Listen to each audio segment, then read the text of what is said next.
Bueno, muy bien. Tengo que entrar en Justino y ahora entro en hueso duro de roer, porque entramos en teología, pero en la teología de San Justino. A ver, cuando yo hablo, no piensen lo que yo pienso, porque ustedes no van a descubrir lo que yo pienso. ¿Queda claro? Porque en general cuando yo doy las conferencias, la gente está diciendo, cree, no cree, observa, no observa, ya me están haciendo a mí un análisis, y la idea es que ustedes no tengan ni idea de lo que yo pienso, creo y hago, porque quiero de alguna manera ser lo más objetivo posible con la historia. Entonces vamos a ver la teología de San Justino. Que la teología de San Justino es el pensamiento de San Justino con el objetivo, siempre recuerden esto, de la independencia con respecto al judaísmo. Es decir, ahora sí, ¿ok?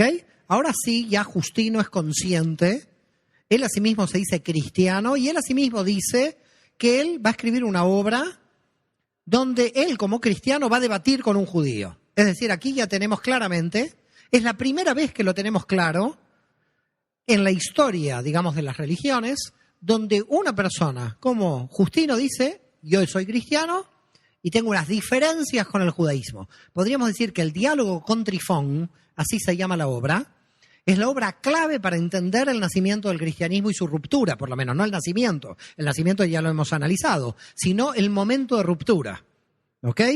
Cuando México dejó de ser Nueva España, hay un momento de ruptura. ¿Estamos de acuerdo?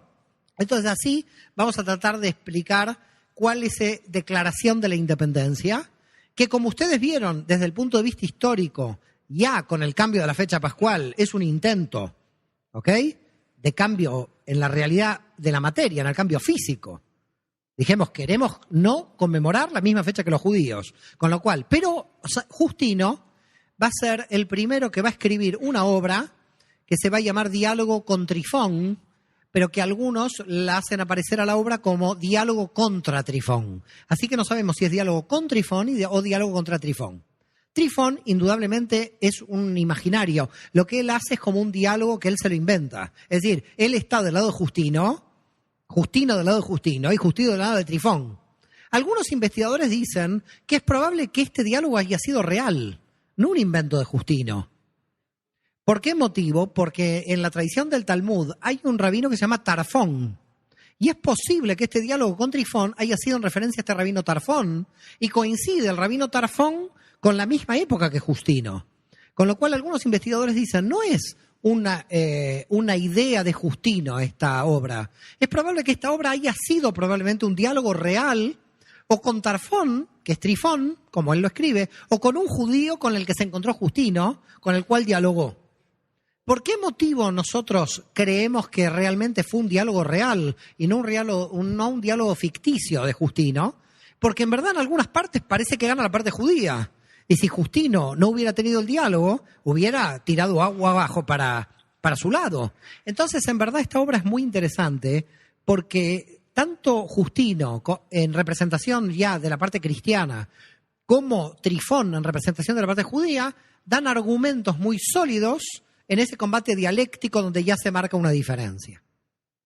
Esta obra, que me imagino que creo que debe estar en PDF en Internet, no lo sé, yo lo tengo en papel en mi biblioteca, ha sido analizada por un investigador muy importante de Estados Unidos, que recomiendo el libro, si lo pueden encontrar, que se llama Daniel Boyarín, que seguramente algunos lo habrán oído, no lo sé, pero Daniel Boyarín tiene algo muy interesante en sus investigaciones, porque lo que él plantea es que mientras Justino está escribiendo de alguna manera, declaración de independencia, unos años más adelante, en el 180, es decir, estamos en la misma época, porque Justino muere en el 166, con Aniceto en el 166, porque Roma los mata a los dos juntos, va a empezar a escribirse por parte de Yehudá Nasi, de Judá el príncipe, lo que va a ser el primer texto del Talmud, la Mishnah.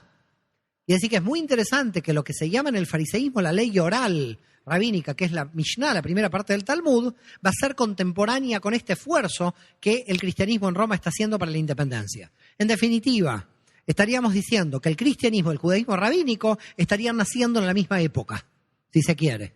Mientras en Roma las autoridades están intentando apartarse de alguna forma del judaísmo, lo que va a crecer a partir del Talmud. Es un judaísmo rabínico que también se va a ir distanciando del antiguo judaísmo de Israel, de los saduceos del Templo de Jerusalén. Pero bueno, son investigaciones de Boyarin que las pueden leer o no. A mí me interesa los puntos claves. Aquí tengo los puntos claves. Los vamos a analizar uno por uno, pero quiero darles la estrategia general. A ver si se entiende. Primero que entiendan la estrategia general y luego voy a los puntos claves de la obra. ¿Cuál es la estrategia general? Oigan bien esto porque es muy importante.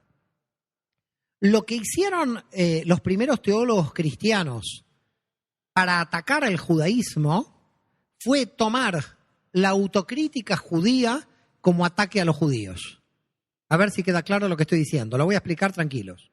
Por ejemplo, cuando un profeta habla, un profeta judío, un profeta de Israel, habla contra Israel porque es un pueblo de dura cerviz, va a coger el teólogo cristiano eso y va a decir es un pueblo de dura cerviz, pero no lo va a coger desde adentro del judaísmo como autocrítica, sino como es una nueva religión, lo va a coger como una crítica externa al mundo judío. No sé si se entiende.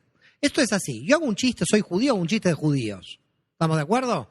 Todos tranquilos. Viene una persona de los judíos y un chiste de judíos, no sé si es un chiste o es antisemita. ¿Me siguen o no lo que digo? Porque viene de afuera. ¿Se entiende el análisis?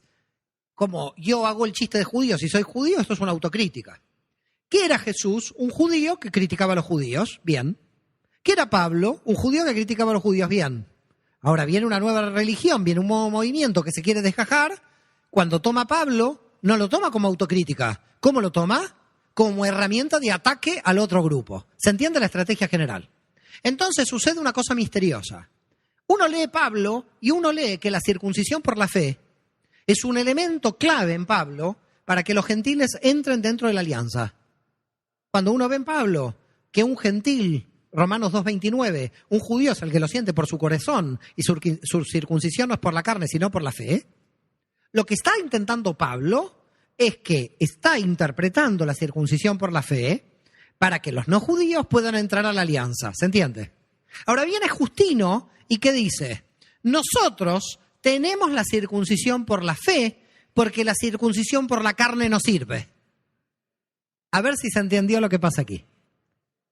Pablo crea la circuncisión por la fe, pero en ningún momento dice que la circuncisión por la carne no sirve.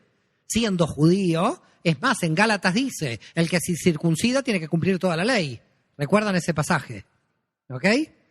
Con lo cual el que pasa por la operación de fimosis también, cuidado. No, pero ¿se entiende lo que digo o no? Es decir, Pablo en ningún momento por la circuncisión por la fe ataca la circuncisión real del pueblo de Israel, porque él era judío. Él entiende que la circuncisión real del pueblo de Israel es válida. ¿Qué dice Justino en la circuncisión? Dice Trifón, la persona que no se circuncida, su alma será exterminada. Le dice Trifón a Justino. Porque, como no está circuncidada, no cumple con la alianza. Y este es un punto fundamental, dice, del mundo judío. Se tiene que circuncidar. ¿Qué dice Justino? La circuncisión nuestra es la circuncisión del corazón. Muy bien, conforme a lo que dice Pablo. Pero una circuncisión del corazón que es superior a la circuncisión por la carne. Ahora, no es la circuncisión de la fe de Pablo para admitir a los judíos, a los no judíos, a los gentiles. Ahora es utilizar la interpretación de Pablo para admitir a los gentiles, pero no para admitir a los gentiles, para atacar a los judíos. No sé si vieron lo que está pasando. Es decir, yo voy a admitir, yo soy Pablo, vamos a suponer, voy a admitir a un gentil, le digo, por la circuncisión, por la fe quedas admitido. Muy bien, eso es Pablo. ¿Estamos de acuerdo? Ahora viene Justino y dice, solo por la circuncisión, por la fe, porque si te realizas la otra circuncisión, esa circuncisión no es válida. Porque la que es válida es solo por la fe. Es decir, la interpretación de Pablo ahora, para Justino, es una herramienta para anular la circuncisión del texto de la Torá. Quiere decir que aquí tenemos una cosa que no se aclara en ningún lado y nos confunde totalmente, y si lo analizamos nos deja de confundir. Las comunidades paulinas que siguen a Pablo no lo van a seguir a Pablo en una interpretación de obediencia a la Torá. Lo van a seguir a Pablo tomando toda la fundamentación que Pablo creó para que los gentiles entren, pero ahora contra los judíos. Por ejemplo, otro punto, ¿no? Que dice, Justino, diálogo capítulo 11.5. Miren lo que va a decir por primera vez en la historia, en este diálogo con Trifón del año 150. Los cristianos somos el verdadero pueblo de Israel. Teología del reemplazo. Es San Justino el que crea la teología del reemplazo. Este es el descubrimiento. Por eso era importante este seminario. Esta teología no es Pablo, porque Pablo no habla de teología del reemplazo. Pablo habla de que la alianza de Israel se expande a los gentiles. No. Ahora el Israel es Israel carnal, ellos no entienden nada, y nosotros somos el verdadero Israel. Ahora los gentiles somos el verdadero Israel. Claro, recordemos dónde nace Justino, como familia expatriada en territorio de Galilea, llevado como colonos griegos a ocupar sitios de judíos muertos de la guerra.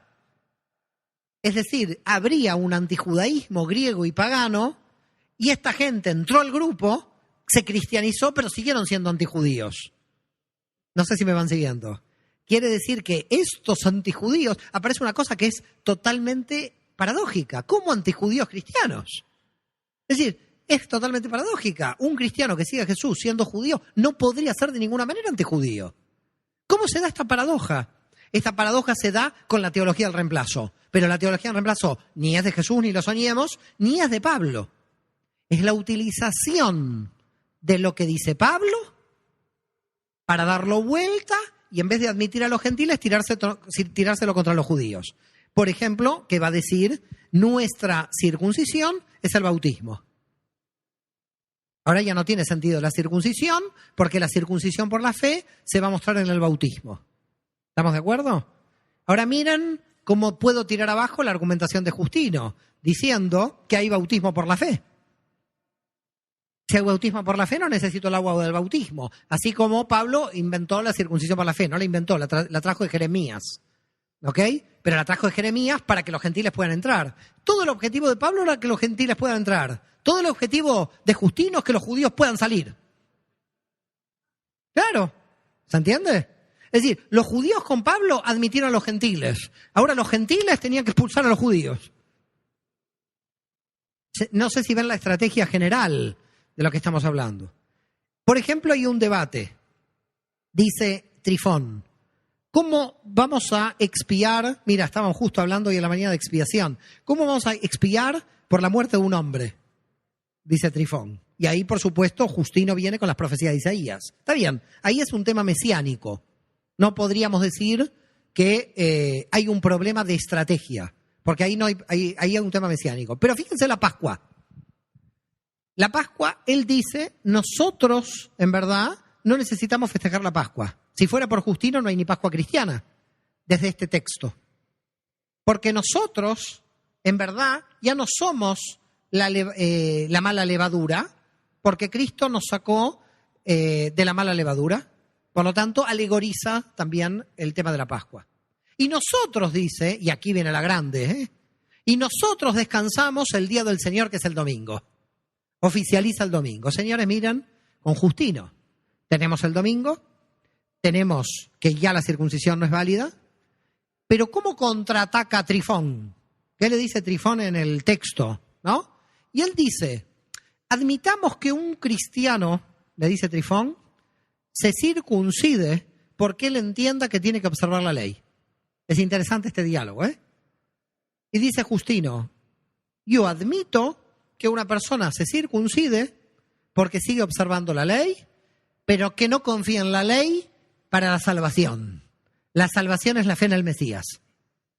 Quiere decir que Justino todavía admite cristianos que observan la ley, pero sí la observancia de la ley no la toman como elemento de salvación mientras está la creencia en el Mesías. Claro, por eso Santo Tomás de Aquino en la Edad Media va a decir, en realidad, si uno hace una circuncisión diciendo esto es por el Mesías, es como el bautismo, dice Santo Tomás. Quiere decir que no queda invalidada. Pero en verdad lo que dice Justino va a ser por los padres de la iglesia posterior liquidada, porque los padres de la iglesia directamente van a decir que está prohibida la circuncisión.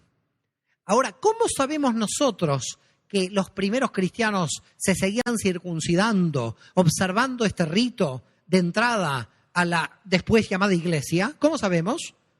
Porque hay dos iglesias que siguen la tradición de la circuncisión de la antigua y de la vieja tradición judía. La iglesia copta y la iglesia abisinia de Etiopía, que serían una de las más antiguas formas de cristianismo. Ellos no hacen el bautismo, hacen la circuncisión. Por lo tanto, tenemos dos grupos en el cristianismo alejados, porque fueron al sur de Sudán y en Etiopía. La iglesia copta es Egipto y Sudán, y la iglesia de Abisinia es en Etiopía. Estas iglesias antiguas de la época en que Marcos fue a evangelizar Egipto, de la época de San Marcos, recordemos que Marcos fue Mordejai, el primer obispo de Alejandría, de esta época ya nacen formas judías dentro de esa iglesia. A tal punto que hoy, en la iglesia abisinia, en la copta, hay circuncisión para ingresar a estas iglesias. ¿Por qué motivo luego el cristianismo de Occidente, ya luego la iglesia romana y luego todos los que le siguieron, admitieron la cuestión del bautismo? Por Justino, que dijo, ahora, fíjense, igual Justino dice, el que se circuncida, pero no pone en la circuncisión su confianza en la salvación, sino en la creencia en el Mesías, yo admito que es cristiano, dice Justino. Y esto es todavía una posición moderada con respecto a los padres de la iglesia que van a venir del siglo IV. ¿Por qué motivo? Porque los padres de la iglesia del siglo IV atacan la circuncisión como muestra de ser parte del pueblo maldito. Ahora, lo más grave de Justino es que va a inaugurar algo muy terrible dentro del cristianismo y por primera vez en la historia. Va a responsabilizar a los judíos de la muerte de Jesús. Claro, le va a sacar a los romanos toda la responsabilidad en la muerte de Jesús y va a crear la teología del deicidio. Es decir, a Justino le debemos todos los problemas prácticamente. La teología del reemplazo, la teoría del deicidio, todo ¿para qué? Para que Justino le muestre al Imperio Romano que ellos habían dejado de ser judíos y que ahora los romanos podían entrar tranquilamente en las comunidades porque no estaban entrando en comunidades judías. Estaban entrando en comunidades cristianas y por lo tanto que no traicionaban al imperio. ¿Hasta aquí va quedando claro? Esto es Justino. Ahora vamos a ir a San Eleuterio, porque ahora viene otra historia. Eleuterio es del 175 al 189. San Eleuterio ve que todo el mundo pagano no observa las comidas puras e impuras. Ya Pablo tuvo este mismo problema en Romanos al final, que nadie llega a leerlo, es 14:15. Entonces nadie sabe el problema que tiene en la comunidad de romanos, porque el problema de romanos es gente que observaba la Torá y comía, gente que no observaba la Torá porque era gentil y entonces comían, no comían, nadie sabía qué se tenía que comer, qué no se tenía que comer. Jesús, observante de la Torá, queda clarísimo. Como observante de la Torá, siendo judío, comidas puras, comidas impuras. Pablo, queda clarísimo, comidas puras, comidas impuras. Mientras eran judíos que observaban la Torá, la ley se mantenía comidas puras, comidas impuras. Pero parece ser que todos los gentiles que ingresaban a las sinagogas mesiánicas, porque no las puedo llamar iglesia en el siglo I, todos los gentiles que entraban en las sinagogas mesiánicas, como ellos, aunque tenían que cumplir el decreto apostólico del 50, muchos descansaban en Shabbat por imitación con los primeros judíos que creían en Jesús, y muchos también observaban las leyes del kashrut, las leyes de comidas puras y comidas impuras. Quiere decir que había gentiles que, a pesar de no estar circuncisos, ellos también observaban los mismos ritos del judaísmo dentro de las comunidades. ¿Estamos de acuerdo? Por ese motivo había algunos que sí, algunos que no, por ese motivo el problema de Pablo. Pero cada vez que entraban más gentiles, era más difícil a las comunidades imponerles esta tradición de los alimentos puros e impuros. Tanto es así que en las primeras persecuciones contra los cristianos en el siglo II, el hecho de no comer comida impura era un signo de que ellos eran supuestamente cristianos. Cuando nosotros analizamos la historia cristiana y vemos los mártires de Lyon, que son los cristianos muertos en el 177, los mártires de Lyon se los descubre porque no comen comidas impuras. Se los descubren por observancia de la Torá. Ok, muy bien, hasta ahí bien. ¿Qué hace San Eleuterio? El señor Eleuterio. ¿Ok? Lo que hace Eleuterio es decir, coge lo que dijo Jesús, no es impuro lo que entra por la boca, sino, ya lo conocen. ¿Qué tiene que ver eso con abandonar la comida permitida y prohibida? Es tomar un tema de Jesús simbólico y llevarlo a la práctica. ¿Y qué dijo Eleuterio? Ahora podemos comer de todo. Me imagino que el bocata de jamón, el tipo estaba desesperado y dijo, ¿yo qué hago con una tradición judía? ¿No? Fuera todas las leyes de la alimentación. La Iglesia en Roma anuló todo lo que había observado Jesús, lo que había observado Pablo, lo que había observado toda la primera Iglesia y lo que seguían observando los ebionitas en Jerusalén, que seguían observando las leyes. Es decir, los ebionitas eran contemporáneos a todas estas modificaciones que estamos comentando. Es decir, no estaban fuera del sistema, estaban como dentro del sistema, con lo cual ya tenemos cambio de la fecha pascual, puesta del domingo, ataque a los judíos como deicidas, teología del reemplazo, todo esto es en el siglo II, Eleuterio que termina, ahora se puede comer lo que quieran, y ya tenemos el cristianismo. A fines del siglo II, Roma, ahora cuidado, que Roma ya ha decidido todos estos cambios a fines del siglo II, no implica de ningún modo de que los ebionitas se sentían en una religión que era diferente al judaísmo. Los ebionitas seguían observando la Torá y creyendo que estaban dentro del pueblo judío. Los cristianos del Asia Menor seguían festejando la Pascua con los judíos el 14 de Nisan. Hay un problema en el medio de todo este problema, que es un obispo en Lyon, que en verdad se iba a llamar San Ireneo de Lyon. ¿Y por qué es importante San Ireneo de Lyon? Por dos motivos. San Ireneo de Lyon, Ireneo nace en Esmirna en el año 130. Por lo tanto, es discípulo de uno de los que hablamos antes, ¿recuerdan? De Polícrates de Éfeso, Policarpo de Esmirna. Polícrates de Éfeso había sido maestro de Ireneo de Lyon. ¿De quién era Polícrates de Éfeso? Lo dijimos antes, de Juan. Por lo tanto, ¿qué hace Polícrates de Éfeso? Desde Éfeso lo envía a Lyon. Lo envía a Lyon como primer obispo de Lyon, en el sur de Francia. El sur de Francia tiene un cristianismo muy antiguo, porque viene del siglo II. Lo envía a Lyon, ¿ok? Estamos en el 150 más o menos, cuando tiene 20, 25 años, muy joven. Lo manda a Lyon y él se hace cargo, exacto, la fecha, si no la recuerdo mal, es el año 156. Tiene 26 años. Con lo cual nace en el 130 en Esmirna y San Ireneo, que después se llamará de Lyon, en el 156 ya es obispo de Lyon. Cuando llega a Lyon, él dice, yo voy a seguir la Pascua de Polícrates de Éfeso, 14 de Nisan, porque Polícrates de Éfeso, mi maestro, me la enseñó de que la siguió Juan. ¿Estamos de acuerdo? Él era observante. Entonces, ¿qué hace? ¿Qué es lo que sucede? Eleuterio, el mismo que se liquidó la diferencia de las comidas, el Masterchef, este tipo que dijo, como todo lo que encuentro a mi paso, Eleuterio presiona a Ireneo y le dice, abandona la tradición asiática. Porque la tradición occidental romana es abandonar el 14 de Nisan. Le dice Eleuterio a San Ireneo. Y San Ireneo dice, la abandono. Se renunció. Tuvo miedo, no se opuso.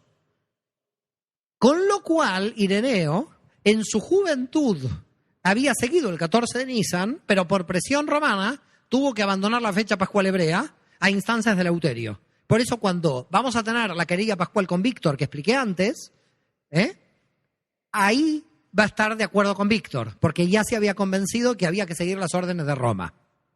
¿Quién es este Ireneo? ¿Qué hace por segunda, además de cambiar la fecha pascual en Lyon? ¿Cuál es lo importante de Ireneo? Ireneo es el que define el canon del Nuevo Testamento. Ireneo es el que va a decir que él puso todos los evangelios que tenía. Ustedes saben que había un montón de apócrifos por ahí. Él dice que puso todos los evangelios que tenía y que misteriosamente cayeron 4 rayos de luz que iluminaron a los 4 evangelios. Y dijo, estos son los evangelios que se han iluminado. Por lo tanto, los de la oscuridad van a quedar apócrifos, que los pueden leer igual, porque después se fueron publicando, y estos son los oficiales. Entonces, ¿qué hizo? Cogió Mateo como oficial, el de los ebionitas. Cogió Lucas, el de los marcionitas. No sé si se están dando cuenta de la estrategia de lo que está haciendo Ireneo. Ireneo dice, yo no puedo tener un grupo nada más. Si cojo solo Mateo, me quedo sin los marcionitas. Si cojo solo Lucas, me quedo sin los ebionitas. ¿Qué hizo Ireneo? Más allá de que crean que se iluminó los libros. Yo creo que el tipo lo pensó. Dijo, Mateo es la representación de los ebionitas de Jerusalén, adentro. Mateo y Marcos, si se quiere. Lucas es la representación de los paulinos del movimiento marcionita. Y todo cierra con la encarnación en Juan. Con lo cual, perfecto. Tengo 2 evangelios para los judíos y 2 evangelios para los gentiles. Mateo y Marcos diseñado hacia los judíos, Lucas y Juan diseñado para los gentiles. Y los junto a los 4. Cuando viene un gentil, le muestro Juan. Cuando viene un judío, le muestro Mateo. Nadie se escapará. Los tengo a todos dentro. No sé si se entiende lo que pasó aquí. No podía elegir uno. Si elegía uno, un problema. Se quedaba con una parte. Tenía que ir a los 2 auditorios.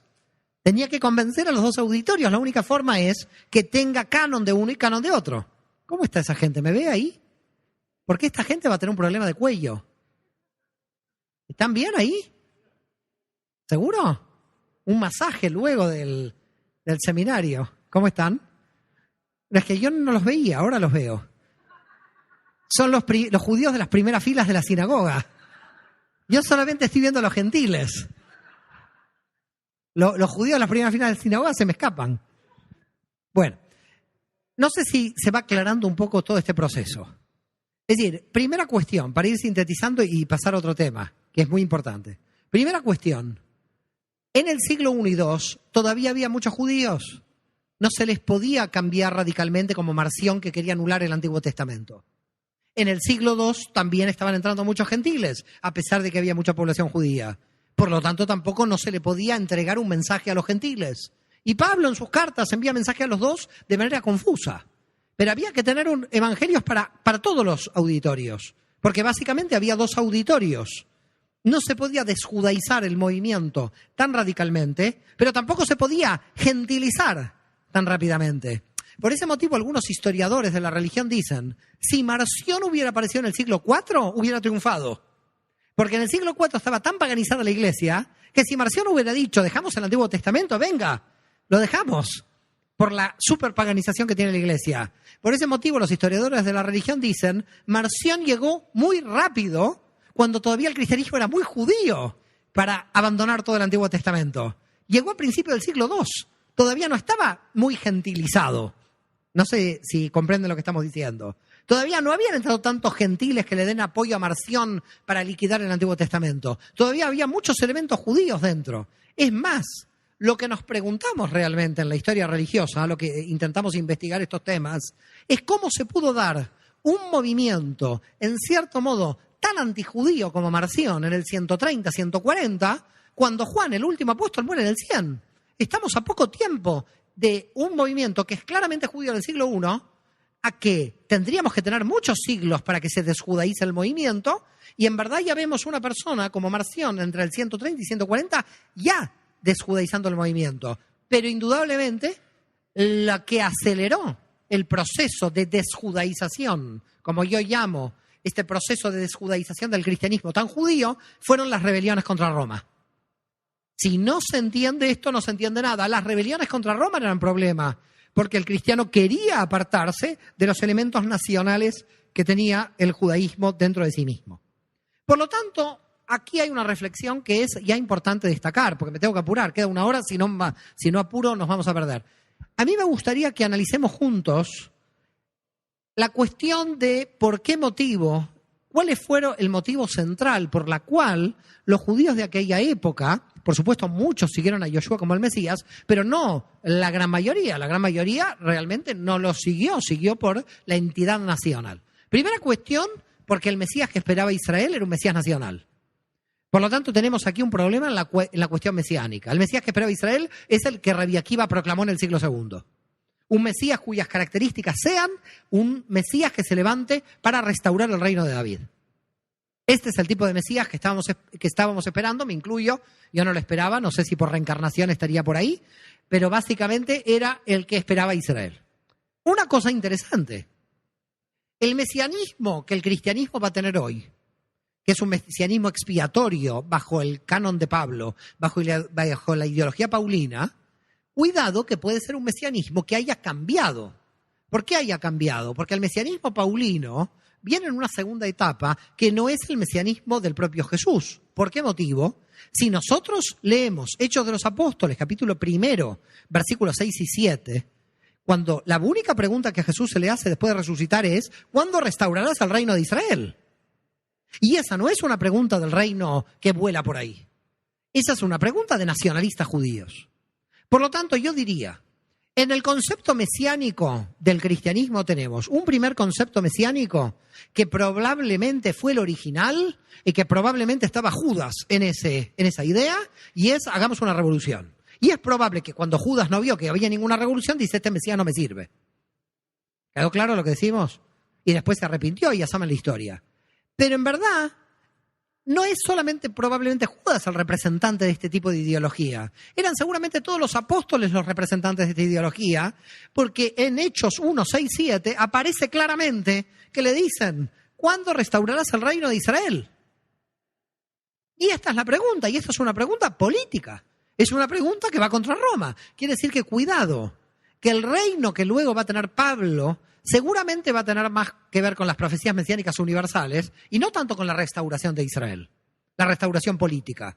Pero no por eso los primeros apóstoles la tuvieron. Quiere decir que aquí pudo haber un cambio en la idea mesiánica entre los apóstoles y Pablo. Porque los apóstoles, cuando Jesús resucita, le están reclamando cuándo se instaura el reino de Israel. Cojan la Biblia, la señora ya la ha cogido.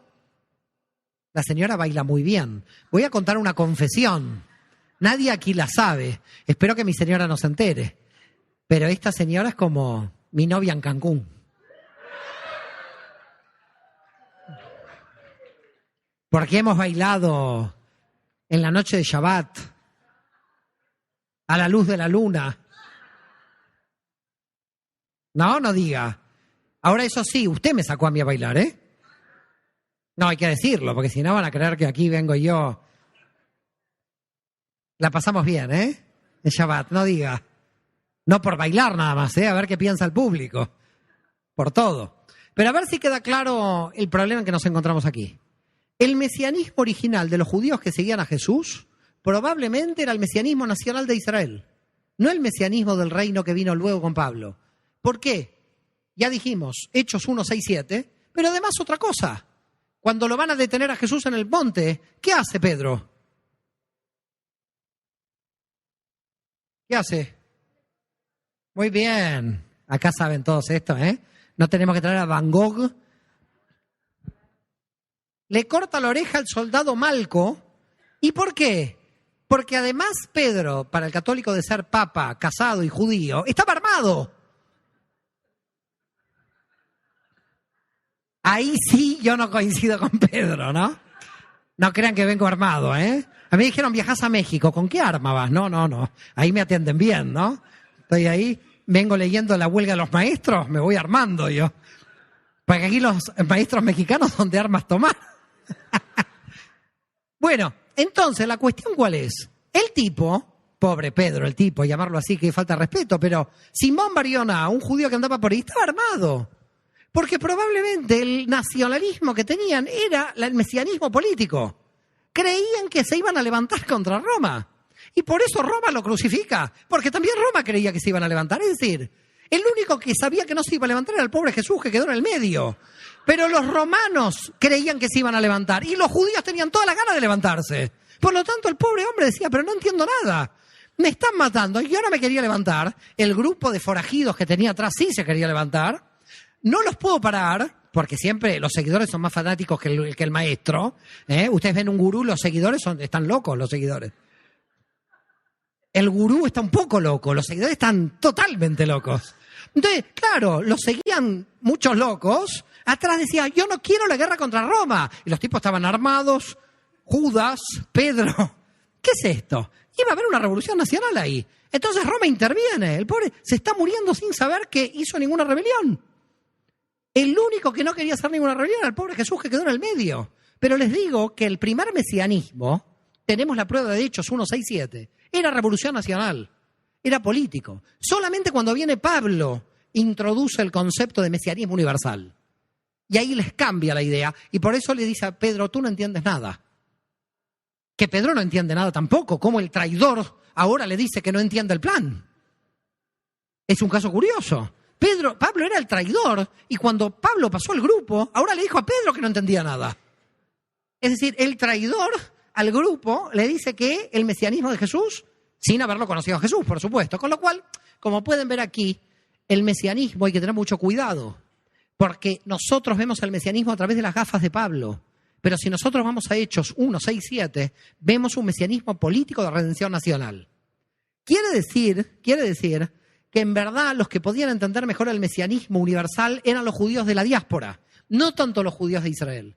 Porque los judíos que se encontraban en Israel estaban ocupados por las tropas de ocupación romanas y por lo tanto seguían teniendo esa visión nacional del Mesías. Con lo cual, aquí tenemos un gran tema. ¿Cuál es el gran tema? En general, casi todos los rabinos y la tradición judía decía lo siguiente: el Mesías va a llegar, va a crear el Estado judío, va a restaurar la nación. El Mesías, descendiente de David, si hace rey de David, el descendiente de David tiene que restaurar la nación y se restaura la nación y luego los gentiles vendrán a Jerusalén a orar. Este era el plan original. Cae el mundo judío, está en problemas contra Roma, Pablo va a la diáspora, empieza a ver que entran gentiles, Pablo se agarra la cabeza. Porque Pablo dice, si nuestro plan original era que todo el mundo judío aceptara al Mesías en términos nacionales, es decir, de restauración del Estado, y no hay restauración del Estado, dice Pablo, el mesianismo está operando de otro modo, no es el mismo modo nacional. ¿Me siguen? El mesianismo está operando de manera internacional. Pablo dice, parecería que pasa al revés. En el plan de Dios el plan ha cambiado. Los gentiles parece que están entrando primero e Israel no quiere entrar. Ahora, ¿por qué no quiere entrar? Porque Israel ve que no hay Estado nacional, porque entiende que el mesianismo es la reconstrucción del Estado. Con lo cual, ¿qué pasa? Primera cuestión, ¿cómo van a convencer los cristianos a los judíos de que Jesús es el Mesías si no hay Estado? Si el Estado ha caído. Es más, lo que van a decir los judíos luego de esta época, luego del siglo I, del siglo II, van a decir, ¿cómo vamos a creer un Mesías que en la misma época, en el mismo siglo en que ha aparecido este Mesías, el templo se ha caído? Justamente al revés. Lo que nosotros estamos esperando, ¿qué? Que el templo se reconstruya. Pero los cristianos dijeron, bueno, en la parusía se va a reconstruir. ¿Me siguen lo que pasa? ¿Saben lo que es la parusía? La segunda vuelta de Jesús.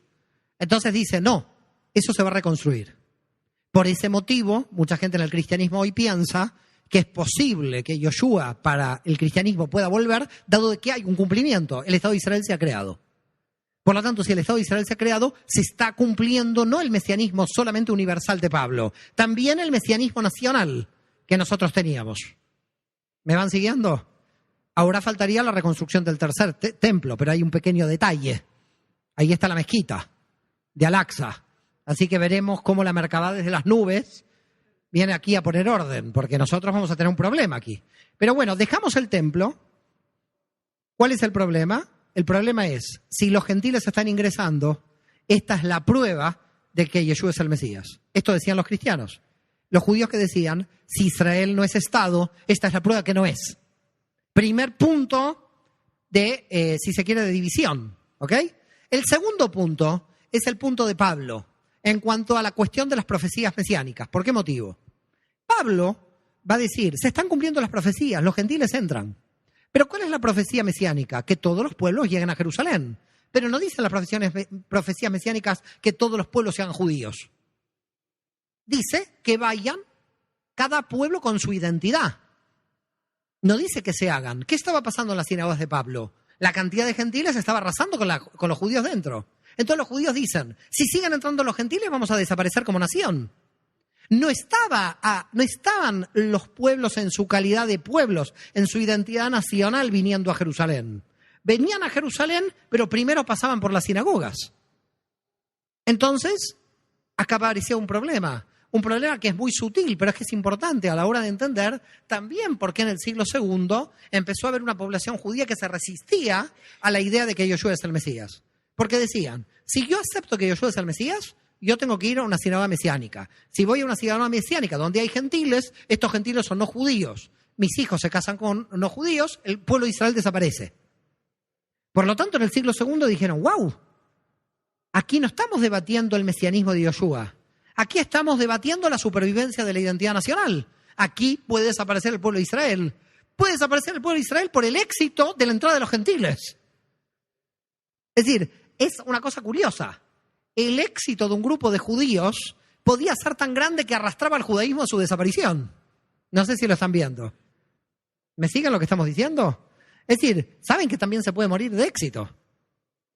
Si no, pregúntenle a Napoleón. El tipo fue con miles de soldados a Rusia y así volvió. Dijo, estoy en Moscú, conquisté Rusia y perdió todo el ejército. Por lo tanto, cuidado lo que estamos hablando aquí. ¿Hay resistencia judía no a la ética de Yoshua? Punto 1. ¿No hay resistencia judía a la posibilidad que Yoshua sea el Mesías?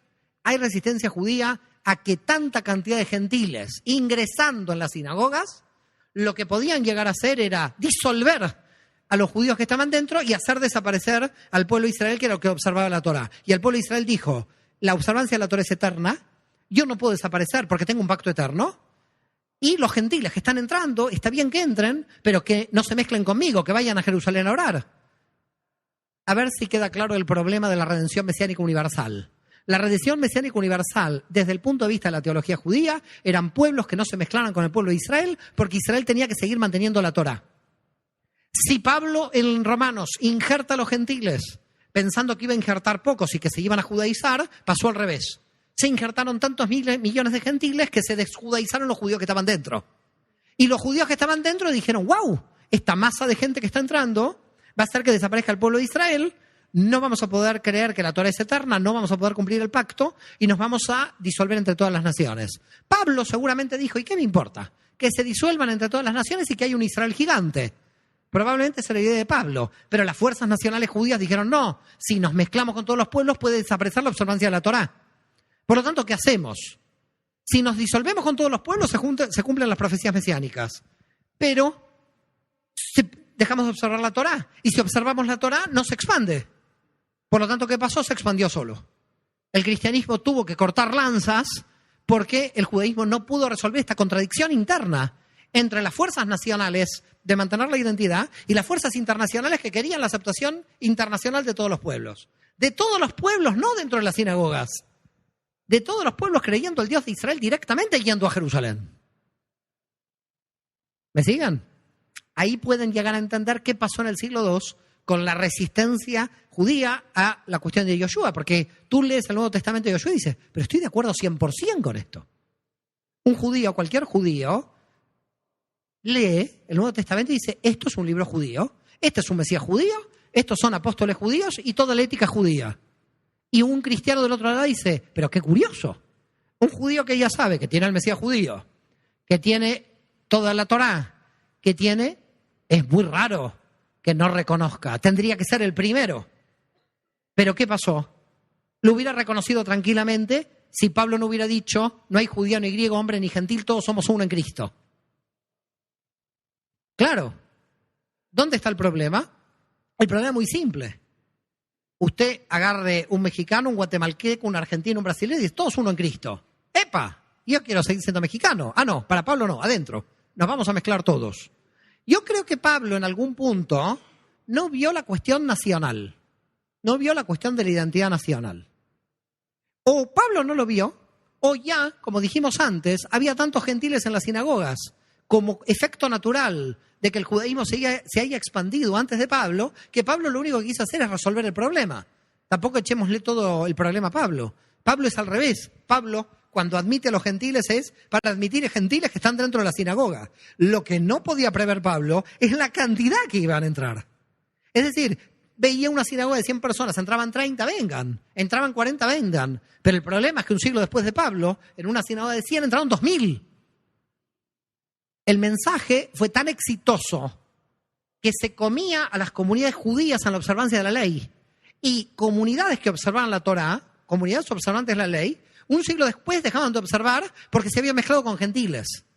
Por lo tanto, el judaísmo nunca rechazó ni la ética de Jesús, nunca rechazó las ideas de Pablo, lo que rechazó fue el miedo a desaparecer como nacionalidad y a desaparecer en su identidad.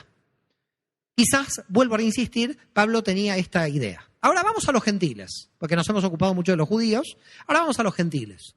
¿Qué pasa en el lado gentil?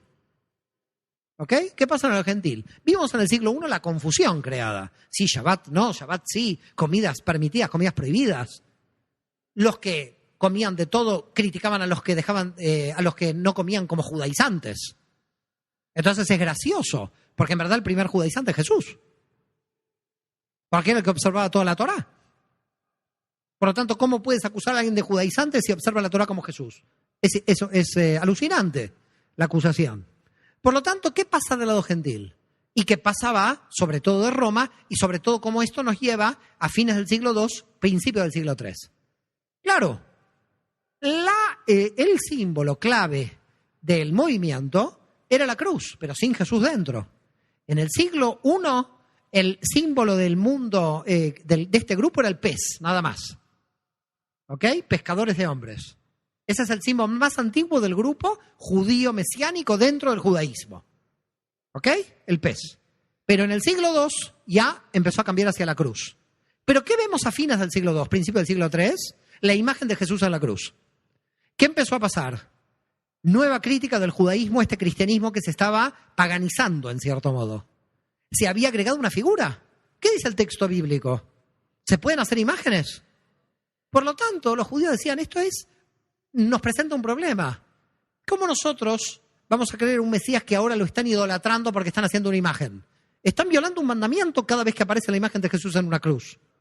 Por lo tanto, los judíos no entendían nada, porque lo que estaba sucediendo con este grupo es que había nacido judío, había rechazado a los judíos para ser independiente, pero ahora venía una tercera fase. Se estaban idolatrando, estaban paganizándose. Se estaban paganizando, es decir, este grupo no es que había dejado de ser judío. Vaya y pase, declaró la independencia, muy bien. Declararon la independencia los cristianos del mundo judío, bien, somos dos religiones, pero ahora no. Ahora el cristianismo estaba tomando muchísima cantidad de tradiciones del paganismo. Es decir, lo que estaban viendo los judíos en el siglo III es que el cristianismo se estaba volviendo idólatra. Estaba admitiendo la figura de Dios dentro de la cruz. Y decían, no puede ser la figura si Dios no puede tener imágenes. Es decir, si el primer rechazo es vamos a mantener como judíos la identidad nacional, lo que van a hacer los cristianos a partir del siglo II, van a empezar a tomar tradiciones paganas. Tradiciones paganas que en verdad no solamente lo van a alejar del núcleo duro del judaísmo, sino que en verdad lo van a alejar de la Torá, directamente, al texto de la ley. Porque si ya estás idolatrando, si ya estás haciendo imágenes, estás yendo directamente contra la ley. Por lo tanto, muchas veces viene una persona y me dice, bueno, nosotros tenemos los mismos 10 mandamientos. No, ustedes tienen 8 y yo 10. ¿Cómo tenemos los mismos 10 mandamientos? ¿Hay 2? Seguro que no. Él descansa el domingo, yo el Shabbat. Ese es un mandamiento que el que descansa el domingo no lo tiene. Y luego la idolatría. Yo no hago idolatría, tú haces idolatría. Entonces viene una persona y dice, tenemos los mismos 10 mandamientos. No, tú tienes 8 y yo 10. No es Messi, no es 10-8. No es que estoy haciendo un partido de fútbol, pero se entiende de qué estoy hablando. Es decir, nadie puede decir a mí, tengo los 10 mandamientos. Porque se violan 2. Si no descansas el Shabbat, violas uno. Si haces idolatría, violas el otro. Entonces, la pregunta que yo me hago, con todo el corazón del mundo, porque tengo cientos de amigos cristianos en todo el mundo, es, señores, pero nos están engañando a sí mismos. Esto es un autoengaño. Esto es un autoengaño. Alguien no puede decir que sigue 10 cuando hay 8. Por lo menos que digan 8. Entonces queda todo tranquilo. Claro, si alguien me dice, yo sigo los 8 mandamientos de la ley, perfecto. Pero no hay ningún problema. Pero por lo menos es honesto. No puede decir cumplo 10 si hay 2 que no se cumplen. Entonces esto es grave. ¿Por qué es grave? Porque lo que vemos es que durante siglos este sistema que se instauró fue lo que nosotros llamamos en la historia el pagano cristianismo. ¿Qué es el pagano cristianismo? El pagano cristianismo es el proceso por el cual el cristianismo, sobre todo occidental, que va a dar lugar en el siglo IV a la Iglesia Católica, va a seguir tomando tradiciones idólatras, las va a incorporar, de modo que, llegado el siglo XX y viendo la cantidad de cuestiones, cuando tú vas al Nuevo Testamento o al Antiguo, empiezas a ver que nada tiene que ver lo que te han dicho algunas tradiciones con lo que está en el texto. Es decir, la distancia entre lo que ya dice el texto con lo que ya te enseñan en una comunidad es grandísima. Y además la gente siente esta discordancia. No hablemos solo de Jesús en la cruz como figura, hablemos de todas las figuras. de todos los santos que se han hecho figuras. ¿Ok? Y después, el tema de las reliquias. Todo el tema de las reliquias. Es decir, decía Calvino en un libro contra las reliquias que había 3.000 cruces que se podían juntar con las reliquias que juntaba la gente creyendo que era la cruz. Entonces, claro, reliquias, santos idolatrados, toda esta situación, ¿podemos decir realmente que está conectado esto con el texto original del Nuevo Testamento? Podemos decir que esto está desconectado. ¿Por qué motivo el proceso de volver a las raíces es tan duro? Porque el problema que nosotros tenemos es el sentimiento de fidelidad familiar. Cuando una persona nace en una familia evangélica, en una familia católica, dar un cambio es muy duro. Es muy duro porque en verdad no muchas familias son tan amor al prójimo cuando aparecen cambios teológicos. Entonces parece una cosa misteriosa. Amarás a tu prójimo como a ti mismo, te dicen en el grupo. Eso sí, mientras pienses como yo. Porque el día que no pienses como yo, dejó de funcionar, amarás a tu prójimo como a ti mismo. Caso curioso. Si dice Pablo que toda la ley se cumple, toda la ley es el amor, y si yo pienso diferente, a mí no me aman, quiere decir que toda la teología que se han inventado no sirve para nada porque el amor no se pudo ver ahí. Por lo tanto, la reflexión, ¿cuál es? Si la ley es el amor y todos pensamos diferente, ¿cuál es el problema de pensar diferente? ¿Cuál es el problema de que hay gente que pueda cambiar? Eso no es infidelidad familiar. Eso es una persona que quizás lo que quiere hacer es cumplir más el mandato divino, es estar más cerca del texto, y eso es una revolución de los valientes, de los que dicen yo quiero volver al original texto de la Torá que cumplía Jesús, y eso es lo que tengo que hacer, y si no hago eso, entonces estoy traicionando lo que siento, me estoy traicionando a mí, estoy traicionando a Dios. Muchas gracias por todo. Bueno, ¿cómo están? ¡Qué paliza! Menos mal que mañana me voy de Cancún. ¿Hay guardia en el hotel o no? Bueno, esto me hace acordar cuando me invitaron a la Anáhuac, las autoridades de la universidad, muy amables, y yo fui, y entonces me dijeron, ¿usted de dónde viene? Yo dije, yo soy legionario de Moisés. Y la gente un poco se asustó, ¿no? Claro, bueno, vamos a descubrir qué es la cebolla, Explico la cebolla. ¿Estás contento, El único contento es Yosef. Esto es idolatría, ¿por qué me das una cebolla? Bueno, el único contento es Yosef. Voy a explicar el tema de la cebolla y luego tenemos que seguir. ¿Saben que nos falta 1 hora o no? ¿O se quieren escapar todos de aquí? Bueno, voy a explicar por qué la cebolla. En verdad, el tema de la cebolla surgió en el desayuno hoy, lo expliqué, y quedó tan contento Yosef que dijo, te voy a traer una cebolla y miren. Es decir, a un cristiano le dices algo simbólico y el tipo te trae algo material.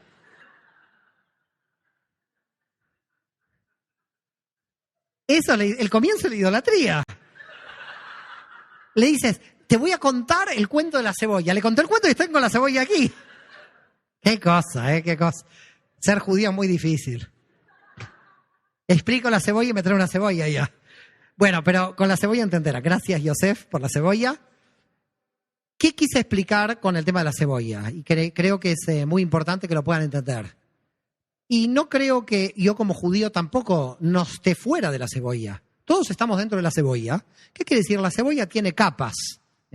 Las grandes cocineras saben cómo es una cebolla. La cebolla va abriendo capas, ¿no? Entonces imaginemos que una persona nace, judía, católica, bueno, lo que sea, podemos tomar católica si quieren, si no, judía después en el ejemplo, puedo dar otro ejemplo tranquilamente. Una persona nace católica y dice, bueno, soy esto. Entonces lee el texto de la Torá y dice, prohibido hacer imágenes. Entonces el tipo va a la iglesia y dice, pero acá hay imágenes por todas partes. Entonces saco una capa de la cebolla, me vuelvo evangélico. Evangelista, bueno, voy ahí, no hay imágenes. ¿Estamos de acuerdo? Entonces me saqué una capa. Bien, voy a la iglesia evangélica todo el tiempo y leo el texto de la Torá. El texto de la Torá, descansarás en Shabbat. Epa, estos descansan el domingo. me voy a los adventistas. Saco otra capa, me volví adventista. ¿Me van siguiendo? Con lo cual, voy sacando capas cada vez que leo el texto. Llego, voy leyendo el Nuevo Testamento profundamente, digo, Jesús es judío. El tipo dice, Shema Israel. ¿Y ahora qué pasó? Tengo que sacar otra capa. Esta capa es más dura, no soy cristiano, soy judío. Con lo cual, wow, estaba disfrazado. Porque estaba disfrazado porque en verdad saco esta capa y veo que Jesús dice Shema Israel. Y veo que Jesús dice que observa la Torá. Por lo tanto, ¿qué hago? Me saco la otra capa. Entonces, de repente digo, bueno, ¿y ahora qué hago? De repente me quiero hacer judío como los judíos, pero los judíos que veo son del siglo XVII, no son del siglo I. Porque en la época de Jesús no usaban sombrero. Con lo cual, claro, no usaban sombrero negro. Esto es del siglo XVII. Yo si me paso ese tipo de judaísmo, no sigo el judaísmo original de la época de Jesús. Estoy haciendo un judaísmo rabínico, otra capa. En definitiva, el proceso de la vida de mucha gente es sacar tantas capas. Pero ¿cómo se sacan las capas? Con el estudio de la Torá. La única forma de llegar a las capas es llegar al núcleo duro de la Torá. ¿Y por qué dije que también cebolla a mí me puede identificar como judío? Porque en verdad yo tengo también muchas tradiciones que a veces me pueden alejar de la Torá. Y cuando yo digo esto, no solamente lo estoy diciendo por mí, sino también porque el mismo Yoshua había visto este tema. Cuando Yoshua debate con los fariseos, ¿qué debate? Que las tradiciones fariseas en muchísimos casos me alejan de la Torá. Por lo tanto, en verdad, el pensamiento que yo puedo tener de qué tradiciones se están alejando de la Torá o no, también están dentro del propio judaísmo. Habría que ver qué tradiciones me han alejado. También yo estoy metido en la cebolla. Quizás probablemente la diferencia es que estoy un poco más cerca porque tengo capas que no las necesito, pero cuidado, tengo capas adentro para llegar a cuál es el texto de la Torá. ¿Se entiende lo que decimos? La situación rabínica del tema de la alimentación de la carne con la leche. Eso es una tradición creada por la tradición rabínica. La gran mayoría de los judíos en el mundo sigue esta tradición. Pero si yo realmente voy al texto de la Torá, me voy a encontrar con dos cosas. Primero que todo, que el versículo que dice es la leche de la madre, es la leche de la misma madre. Si la leche viene de Galicia y la carne viene de Egipto, yo puedo comer tranquilamente. Pero ¿cuál es la tradición? Que no hay que mezclar, por las dudas. Pero señor, ¿viene la leche de Galicia? No. Eso dice con la madre, de la leche de la madre. ¿Por qué motivo? Además, también en la Torá hay un caso curioso con este tema. Ustedes saben, calculo que lo saben, igual lo explicamos, la anécdota de los ángeles, de Abraham con los 3 ángeles. ¿Lo recuerdan esto? Ok. ¿Lo recuerdan? ¿Estaban ahí? ¡Qué fuerte! Esta gente tiene 3.300 años, yo qué sé. Misterioso. Esta gente está como Matusalén. Tú tienes la iglesia de Matusalén en Cancún. Bueno, ¿qué pasó con los 3 ángeles? Una cosa misteriosa. A los 3 ángeles, ¿qué le da de comer Abraham? Carne con leche. Y es también misterioso que los ángeles coman. Esto es fuerte. Parece que los ángeles querían hacer pesas, vaya a saber. Ángeles que comían. Bueno, los 3 ángeles comieron carne con leche mezclada. Uno se pregunta, ¿y esta tradición de la mezcla de carne con leche dónde viene? Hasta los ángeles están comiendo la mezcla. O puede ser que los ángeles puedan comer y nosotros no. Eso también es una opción. ¿La cuestión cuál es? La cuestión es que cuando uno quiere llegar al núcleo duro de la cebolla, es un problema. Pero hay 2 opciones. Una cosa es la conciencia personal, hasta dónde va a llegar a la cebolla, y también cuánto le va a dejar la familia. Bueno, estas son reflexiones que voy a hacer al final. Yo quiero volver otra vez al tema histórico. ¿Por qué motivo? Por el motivo de el gran problema que aparece a fines del siglo II, y es la gran pregunta de quién es Jesús. ¿Por qué? Porque para los ebionitas dicen es un hijo de Dios, pero no un hijo de Dios real, es un hijo de hombre. Los ebionitas se ponen en una posición que después va a dar lugar al arrianismo. ¿Qué quiere decir el arrianismo? Los que decían, debajo del Dios Padre está el Mesías. No puede ser igual. Y por otro lado, consubstancial. Bueno, consubstancial somos todos a Dios, porque todos somos hijos de Dios. Con lo cual tenemos ahí un problema. Empezaron a pensar. Con lo cual empezó a haber un problema también de que los ebionitas de Jerusalén, fíjense que en los textos del cristianismo actual se denomina que los ebionitas miren cómo aparecen los textos de la historia del cristianismo, tenían una baja cristología. En los textos del cristianismo actual dice, los ebionitas tenían una cristología rebajada. Es de locos. Probablemente era la cristología ortodoxa, que era la ortodoxia de Jerusalén. Pero luego, con la expansión del cristianismo hacia Occidente, se combate a la herejía ebionita, así se lo llama, y a herejes.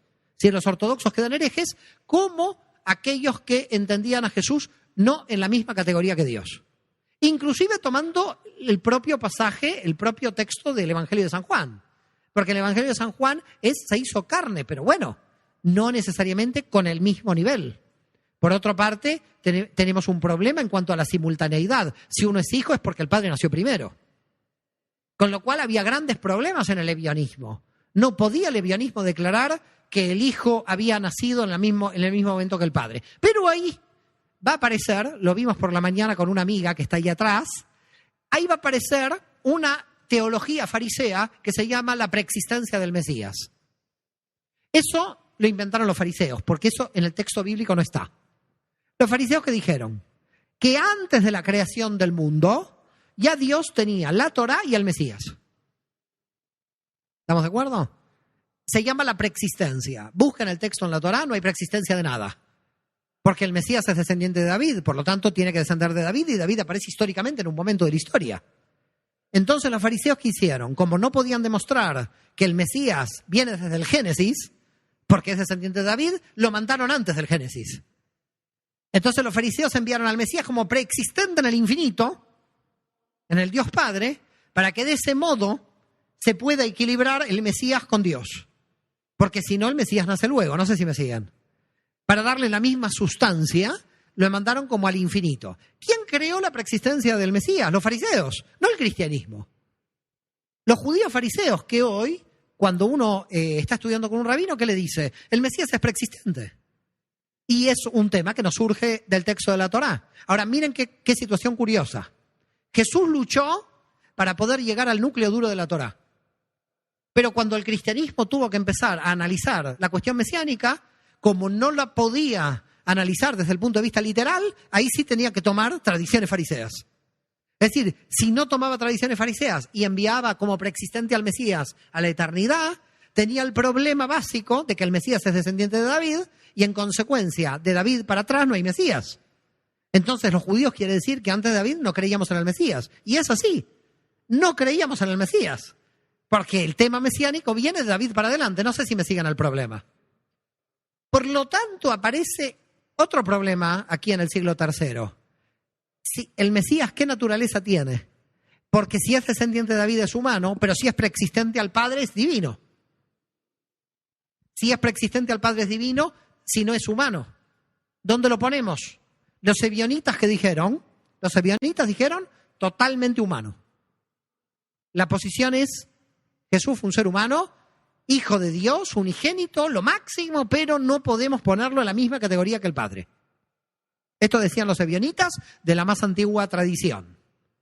Luego empezaron a venir, y esto en el 250, ya a mediados del siglo III, los movimientos que decían, no, Jesús está totalmente con el Padre, en una categoría mesiánica divina altísima, fuera del campo humano. Es decir, es Dios solamente en apariencia humana. Esto es la iglesia copta. La iglesia copta de Etiopía, de Sudán y de Egipto es Dios no fue humano, solamente fue características humanas. Claro, ebionitas por una parte, coptos por la otra, viene la iglesia católica y dice Jesús es Dios y hombre al mismo tiempo. Porque dice hombre, toma a los ebionitas, dice Dios, toma a los coptos. No sé si queda claro el problema.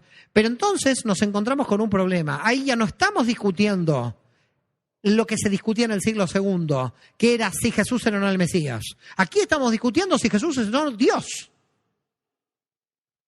Y la discusión cambia. Y es ahí ya lo que podríamos llamar el corte definitivo.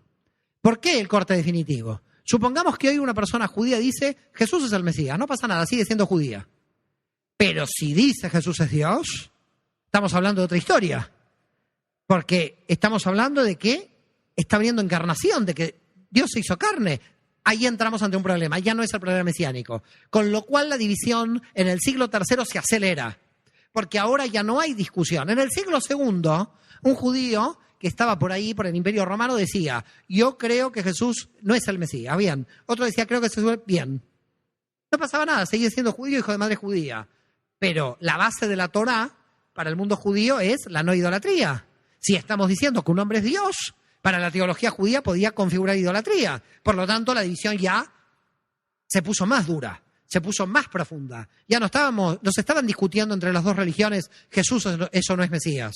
Lo que se estaba discutiendo ahora era si Jesús es o no Dios, lo cual elevaba todavía la diferencia entre las dos comunidades. No sé si me van siguiendo, porque la teología judía clásica, en concordancia con la teología de los ebionitas, era que el Mesías tiene que ser hombre y que tiene que morir como hombre. Por lo tanto, se volvía insalvable la cuestión de la divinización y probablemente la cuestión de la divinización fue el elemento para que el cristianismo diga, ¿sabes qué? Ningún judío va a llegar hasta aquí, porque lo vamos a forzar mucho a que llegue hasta aquí. Mientras tengamos la discusión en el tema mesiánico, es posible que todavía se pueda unir el judaísmo y el cristianismo en un punto, pero aquí lo vamos a cortar por completo.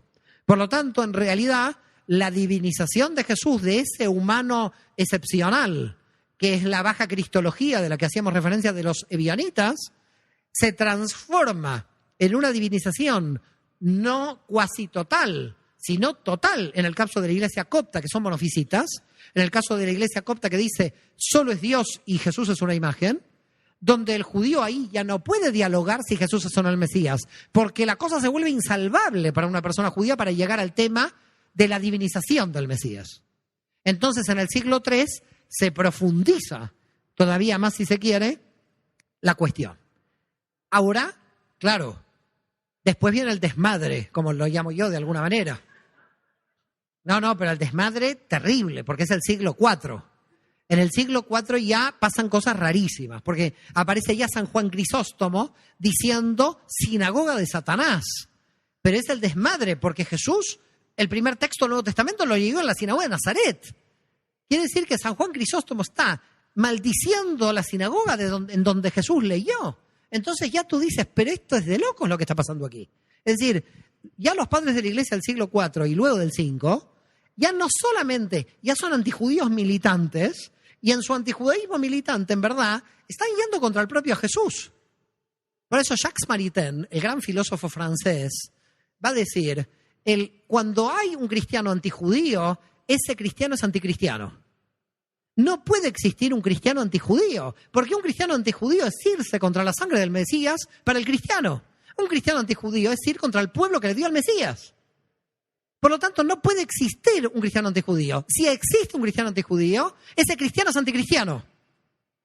Ese cristiano deja de ser cristiano, por definición.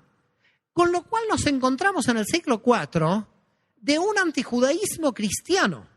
Es decir, atacar la circuncisión, que misteriosamente, y mucha gente no lo sabe, es el año nuevo de que festejan todos vosotros. ¿Sabían esto o no? ¿Qué es el año nuevo? 8 días después de Navidad, la circuncisión de Jesús.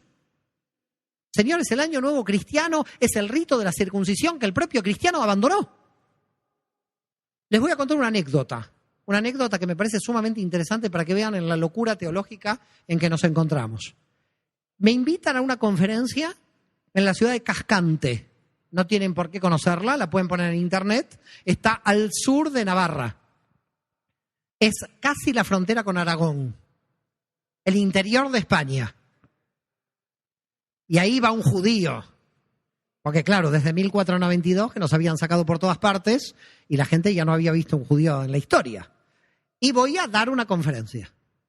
La conferencia me la va a presentar el clérigo local, lo cual está muy bien, me encanta.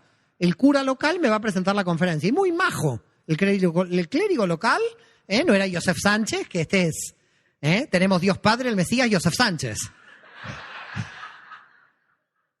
A ver, vuelvo a reiterar para no quedar mal. Dios Padre, el Mesías, la esposa de Joseph y Joseph Sánchez. Me organizan la conferencia en Cascante, una ciudad muy bonita, llego. Me dicen, ¿sabe que aquí había judíos Qué bien. Sí, en 1492, bueno, Navarra los expulsó en 1498, así que los dejamos 6 años más por aquí. Pero me organizaron una bonita conferencia, la verdad, increíble, gente muy amable. Y el clérigo local me invitó a la iglesia. Y dije, ¿cómo no? Voy a ir a la iglesia, ¿ok? Muchos judíos ortodoxos no entran porque hay idolatrías. Yo entro porque no voy a idolatrar a nadie, voy a visitar. Por lo tanto, entro, me atiende, me siento en el despacho y me dice, ¿está cómodo? Sí, muy cómodo. Si quiere puede empezar a rezar. ¿Por qué?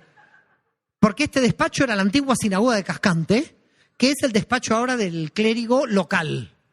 Es decir, el cura local tiene el despacho, pero este despacho era la sinagoga. Me dice, usted ha entrado después de más de 500 años a la sinagoga de Cascante. La verdad que me emocioné. Estaba muy contento. Me dice, yo lo invito cada vez que quiera venir a rezar aquí, esta es su casa, muy bien. Yo le voy a presentar esta noche su conferencia es a las 8, pero hay misa a las 7. Y nos encantaría que nos acompañe. Dije, bueno, la verdad que no era Brooklyn eso, no había mucho movimiento, estaba todo muy tranquilo, era una ciudad muy pequeña.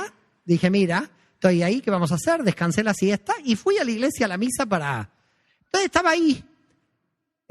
Por supuesto, todo el mundo me miraba como una cosa rara, porque yo además quise ir con la kipá para que me identifiquen, para que no digan nada raro. Entonces fui con la kipá, me senté ahí, todo bien. Dije, bueno, vamos a hacer la misa, todos tranquilos, y luego vamos a pasar a la conferencia sobre los orígenes judíos del cristianismo, que era este tema el que iba a dar. Pero era siglo I, no siglo II.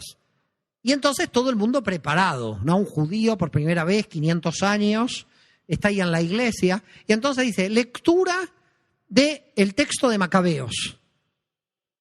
Y yo digo, qué raro. Yo digo, ¿qué lectura me tocó hoy? Dije, estaba ahí en la misa, dije, ¿qué lectura habrá tocado esta semana? Porque estaba lectura. Claro, ustedes saben que en la tradición judía texto de Macabeos no hay. No está el texto de Macabeos. Pero en otras tradiciones cristianas sí aceptan el texto de Macabeos. Y es muy bonito. Entonces, en un momento dice el texto. Vamos a leer. Y la madre de los Macabeos y sus hijos iban a morir por la fe, por no comer los alimentos prohibidos. Decía el texto. Yo decía, alucino. Toda esta gente que come cualquier cosa está leyendo Macabeos, donde dice que la gente muere por no comer alimentos prohibidos. Yo estaba alucinando este texto judío. Es decir, yo cumplía el texto lo leían en la iglesia y yo no tengo el texto en mi canon. Era como alucinante el tema. Es decir, Macabeos no está en la tradición judía porque no está el texto. Ellos tienen el texto. Hablan de que hay que morir con tal de no comer comidas prohibidas. Todos salían después a comer jamón.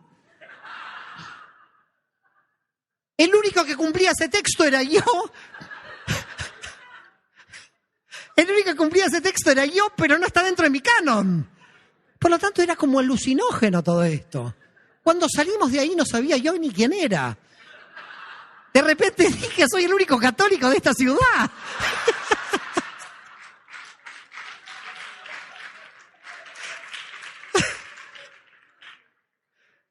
Entonces vino la conferencia. Y dije, ¿qué digo? Si esta gente lo lee y no lo escucha. Claro, esta gente lo lee. Es decir, esta gente ha leído Macabeos. La gente moría en el antiguo Israel en época de los Macabeos por no comer y esta gente come. Pero lo está leyendo, ¿qué leen? Pero ¿saben lo que están leyendo? Leen y no entienden. Isaías me vino. Tienen ojos y no ven, tienen oídos y no oyen. Dije Isaías. ¿Dónde estás, Isaías? ¿Está cumpliendo la palabra profética de Isaías? Dije, están leyendo y no comprenden. Cogí un taxi aquí en Cancún, el tipo era Isaías. Te lo conté. Le dije, vengo a Cancún para encontrarme con el profeta. Impresionante. Bueno, cuestión que cómo empiezo la conferencia. Me siento un poco perdido ante la situación. Me presenta muy bien el clérigo Cascante. Yo digo, estoy muy emocionado. Se ha leído en la iglesia un texto judío por el cual hay gente que dio la vida por obedecer la Torá. La gente ahí entendió lo que había leído. Lo entendió cuando yo empecé, porque yo dije, esto no me la pierdo. Me la dieron en bandeja. Y se los dije. Dije, señores, ¿qué texto leyeron en la misa?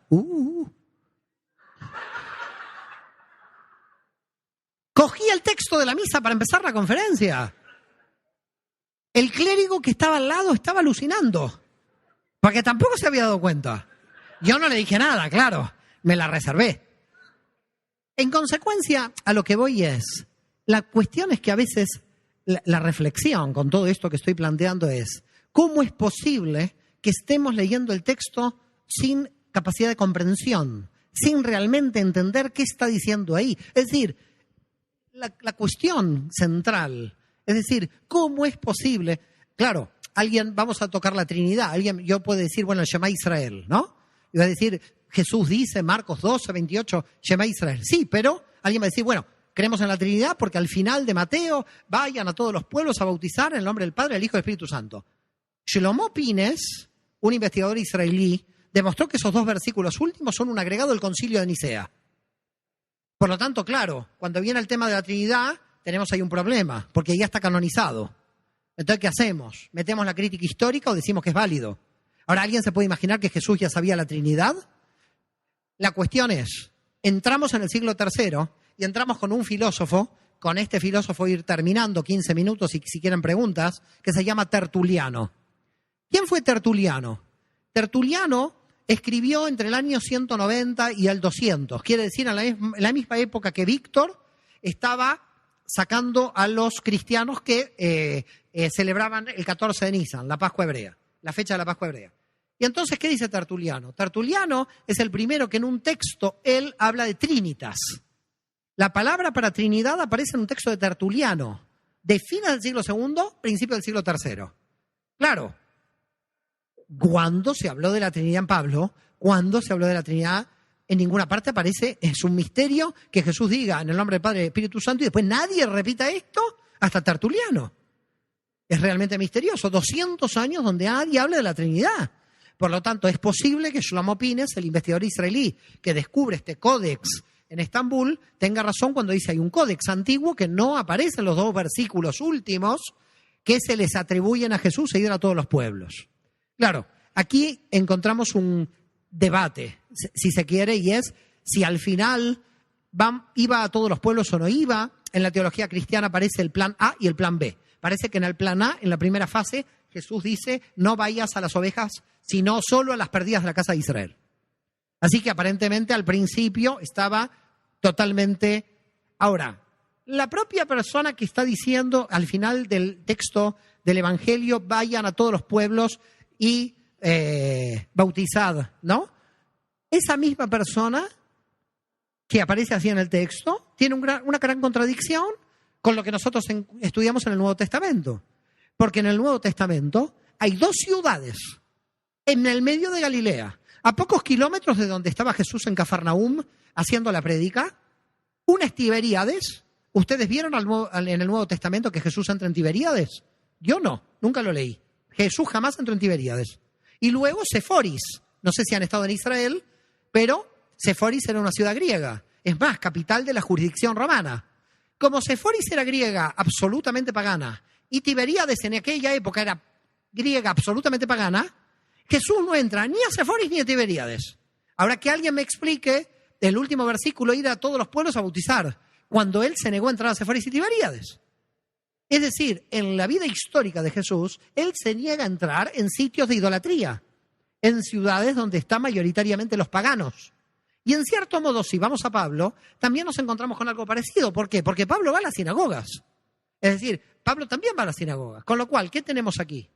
Tenemos que, en el proceso de internacionalizar la figura de Jesús en el siglo II en adelante, se le intentó dejar los elementos que correspondían a un Jesús nacional y a un Jesús que observaba la Torá. En definitiva, en verdad, se cambió el eje de la cuestión. Si en el siglo I y en el siglo II era cuánto se observa de la Torá, gentiles y judíos, este era el debate, en el siglo III es cuál es la fe en el Mesías como mediador con la divinidad. Y a la cuestión de la Torá, en cuanto a la observancia, ya quedaba perimida, ya se había terminado. Por lo tanto, se identificó la Torá con el judaísmo, cuando la Torá no se tiene que identificar solo con el judaísmo. La Torá y su observancia se tiene que identificar con el nacimiento de los judíos que creen el cristianismo.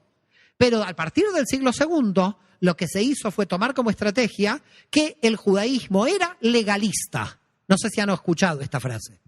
Que el judaísmo era legalista. Y en consecuencia vino todavía lo peor. Quedó la cuestión de la crítica a los judíos del siglo I y se la trasladó a través del tiempo. Con lo cual, muchas cuestiones que son enseñanzas de Jesús, luego en la tradición oral judía, lo que se hizo es aceptar muchas de las cuestiones que Jesús criticó en el texto del Nuevo Testamento. Es decir, ¿qué tenemos luego? El judaísmo evolucionó en la parte oral y en la parte oral conectó ese judaísmo oral con enseñanzas de Jesús que están dentro de interpretación de Jesús. Les voy a dar un ejemplo de esto, que es el tema del Shabbat. Lo tienen que tener claramente. Fíjense el tema del descanso del sábado y la crítica que los fariseos le hacen frente a la observancia o no observancia de curar o no curar. ¿Recuerdan? Que Jesús cura el sábado. Viene la teología cristiana y dice, Jesús viola el sábado. De ninguna manera. Jesús era un observante que cuidaba del Shabbat, solamente que entendía que la interpretación era para curar a una persona en sábado. ¿Qué pasó luego en el Talmud? ¿Qué aparece? Que en el Talmud, en la tradición oral, dice hay que curar a un enfermo en sábado. ¿Qué quiere decir? Que lo que hizo Jesús en su tiempo, en su interpretación de la Torá, fue una interpretación que en muchísimos casos luego el judaísmo aceptó esa interpretación, pero que en el momento en que Jesús debatía con los fariseos no la aceptó. Claro, cuando un cristiano lee el texto del Nuevo Testamento, cree que los judíos seguimos pensando como en el siglo I, que no avanzamos, que el cristiano lee es el del siglo I, no el del siglo XXI. Como 20 siglos no se avanzó. No sé si me siguen. Por lo tanto, es un caso curioso la acusación luego que va a tener el cristianismo del legalismo. Porque en verdad en el judaísmo no va a haber legalismo, sino que va a haber interpretación de la ley. Ahora viene un caso curioso. Cuando el cristianismo se tiene que organizar, tiene que dar alguna ley. Porque cuando el cristianismo toma el poder en el Imperio Romano en el siglo IV, tiene que crear una estructura legal. Tiene que haber una ley. Tienen que decirle quién va a misa, quién va al infierno, quién va al limbo. El limbo no estaba, por ejemplo, dentro del texto. Pero también lo inventaron por las dudas, para que hay gente que esté por ahí. Entonces, saben que el limbo se anuló, ya saben, están tranquilos. El limbo lo anuló Juan Pablo II. Así que un católico ahora ya va al infierno o al paraíso, pero al limbo no. En el mundo judío nunca hubo limbo, excepto cuando uno analiza la política, ahí queda como en el limbo. Pero el limbo realmente no existe. Pero claro, cuando tú ves el limbo, casos curiosos. ¿Qué es el limbo en la teología? ¿De dónde está? ¿En qué texto está? Es decir, si tú te pones a pensar, en el mundo cristiano, los padres de la Iglesia, que hicieron un trabajo muy parecido a muchos de los rabinos, se alejaron del texto texto original. Se alejaron del texto original. Y nadie se tiene que sentir ofendido por alejarse del texto original. Porque si alguien se aleja del texto original y le sirve y está feliz en su vida, vaya y pase. Lo que no podemos admitir es la incoherencia de decir yo soy fiel a Dios sabiendo de que me estoy yendo del texto original. Eso es lo que no podemos admitir. Es decir, que uno puede admitir, bueno, ahora, ¿por qué motivo? Miren, cuando apareció el judaísmo de Jesús, esto es muy importante porque, es más, tengo todavía ese trabajo de 40 páginas que se lo voy a enviar a Yosef si lo encuentro porque te va a interesar muchísimo. Y se los puedo enviar al que quiera si les interesa mucho. Pero fíjate, cuando salió la obra del judaísmo de Jesús, hubo gente que estaba contenta y gente que estaba desgarrada. Pero también hubo una sola persona, un joven español de unos 30 y pico de años, no lo volví a ver más, que era una persona muy, muy entendida en teología. Yo la verdad no sé si era licenciado o doctor en teología, pero sabía muchísimo. De hecho, si busco ese material, hace años que no pero lo debo tener en un archivo. Y en ese material me criticó la obra del judaísmo de Jesús tomando todos los padres de la Iglesia. ¿Por qué digo curioso? Porque no pudo hacer una crítica a mi obra desde la Torá o el Nuevo Testamento. Porque lo que hubiera tenido que ser es desde el texto literal. No vino por ahí. Vino con San Ambrosio, San Agustín, San Juan Crisóstomo. Y entonces, ¿qué es lo que uno puede encontrar, por ejemplo, en un texto de padres de la Iglesia que tergiversan directamente el texto del Nuevo Testamento? Ya no estamos hablando ni del texto del Antiguo. ¿Ok? Porque el texto del Antiguo quizás el cristianismo quiere ver al Mesías por todas partes. No.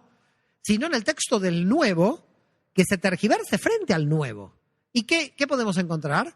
encontramos una discusión entre los padres de la Iglesia, entre San Agustín y San Jerónimo, con respecto a la cuestión de qué pasó en el Concilio del 50. ¿Por qué motivo? Por el motivo de que el Concilio del 50, ustedes saben que está totalmente relacionada con un problema en Gálatas, que es cuando Pablo le dice a Pedro, tú, que cuando están los judíos te juntas a comer con los judíos y que cuando están los gentiles, ¿recuerdan esa parte o no? El problema de los alimentos. Y que le dice, tú, siendo judío, estás con los gentiles. Bueno, le recrimina que si es papa, este hombre, pobre hombre, porque la recrimina de manera violenta Pablo ahí en Gálatas. Y la recrimina como la hipocresía de Pedro, de que cuando estaban los gentiles y estaban los judíos, él se iba con los judíos a comer para mostrar que él no comía, que comían mesas separadas. Y viene Pablo y dice, ahora comemos todos juntos, viene el reino. ¿Ok? Bueno, cuestión esa es muy interesante, la cuestión de que en el mundo judío de aquella época los judíos no se querían sentar a comer con otros que eran gentiles porque podían comer alimentos prohibidos. Claro, yo estoy comiendo arroz y el otro está comiendo un jamón de jabugo del otro lado y yo estoy así desesperado. Entonces los judíos dividían las mesas. Queda claro, dividían las mesas. Vamos para ahí porque nos vamos a tentar. Y que los gentiles vayan para el otro lado. Esa era la división de las mesas. Caso curioso que la Iglesia Católica, en el Concilio de Elvira del año 314, va a decir que los cristianos no pueden comer con los judíos. Entonces ahora cuando me invitan a una comida en España, dice, a ver, digo yo, ¿hay cristianos aquí? Sí, están violando el Concilio de Elvira del 314. Y todos mis amigos dicen, ¿qué? Sí, todos vosotros son herejes porque están comiendo con un judío. Porque la Iglesia cristiana luego hizo lo mismo. Pero vamos al caso de lo que es la patrística. Es decir, ¿qué pasó con los padres de la Iglesia en el análisis del Nuevo Testamento? San Agustín frente a San Jerónimo. Análisis del Concilio del 50. ¿Estamos de acuerdo? Entonces, de repente dice San Agustín, yo encuentro que en verdad los gentiles son aceptados por la ley de Moisés. No, dice Jerónimo, de ninguna manera. De ninguna manera son aceptados por la ley de Moisés. Y hay una ley de Cristo. Dice, no puede haber ley de Moisés. Si uno analiza el texto de Concilio del 50, Hechos de los Apóstoles, capítulo 15, y si uno va a un versículo en especial, es el versículo 21 del capítulo 15 de Hechos. Porque en capítulo 15 de Hechos, versículo 21, ¿qué dice?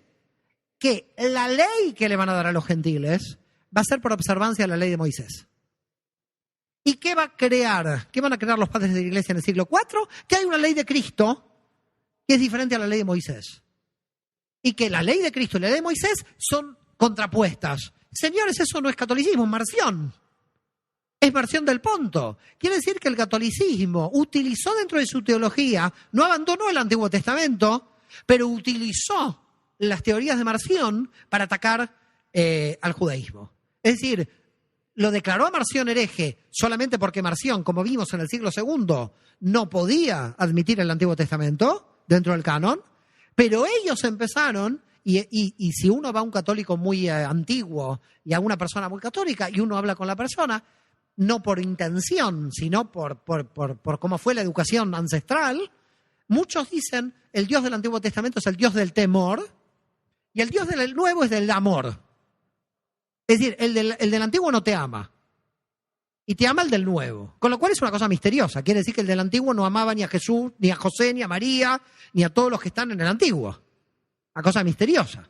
Partieron a Dios por la mitad y quiere decir que el Dios del Antiguo, si no ama como el Dios del Nuevo, quiere decir que todos los familiares de Jesús para atrás estaban todos odiados porque no los amaba nadie. Que es el gran tema que también aparece en la teología cristiana. Cómo se salvaron los patriarcas y todos los que no habían conocido a Jesús en el Antiguo Testamento. Esta es una cosa curiosa, porque no teníamos al Mesías y parece que alguien se salvaba. O quiere decir que estamos todos condenados, desde todo el Antiguo Testamento está condenado, porque nadie conoció al Mesías. No sé si ven todos los problemas que hay aquí. Pero los padres de la Iglesia, básicamente, se concentraron en un punto. ¿Cuál es un punto? Antijudaísmo militante, en el sentido de que San Juan Crisóstomo dijo en esta, y es el final de mi libro de la tesis doctoral, que no sé si Josef habrá tratado de terminar, dijo, ¿y saben por qué motivo no van a tener el Estado, dice San Juan Crisóstomo? Porque no han reconocido a Jesús como el Mesías. Ahora vino en 1948 la creación del Estado de Israel. San Juan Crisóstomo, ¿qué dijo? Mintió. porque se creó el Estado de Israel, no hay reconocimiento del Mesías, y San Juan Crisóstomo dijo, hasta que no lo reconozcan no hay Estado. Por ese motivo, lo dijimos en algún momento en un desayuno con algunos amigos, había problemas desde el Vaticano para establecer relaciones con Israel. ¿Por qué motivo? Por el motivo de que, ¿cómo iban a admitir la existencia del Estado de Israel cuando muchos padres de la Iglesia habían dicho que el judaísmo no iba a volver a tener su Estado porque no se había reconocido al Mesías? Claro que esto se puede ver al revés. Dado de que se creó el Estado de Israel, se acelera la llegada del Mesías. Es decir, se puede ver de un lado y se puede ver del otro. Pero San Juan Crisóstomo lo queda claro. Están condenados. Así que, señores, la cuestión es la siguiente, para ir terminando, dejar quizás 15 minutos para preguntas, decir lo siguiente. El siglo II es un siglo donde el cristianismo se quiso independizar del judaísmo. El precio que se pagó fueron dos. El cristianismo se alejó de la Torá y odió al pueblo de donde nació vuestro Mesías. Muchas gracias. שימו בנים, נראה גנים, כי נאמנים דרכי שלום.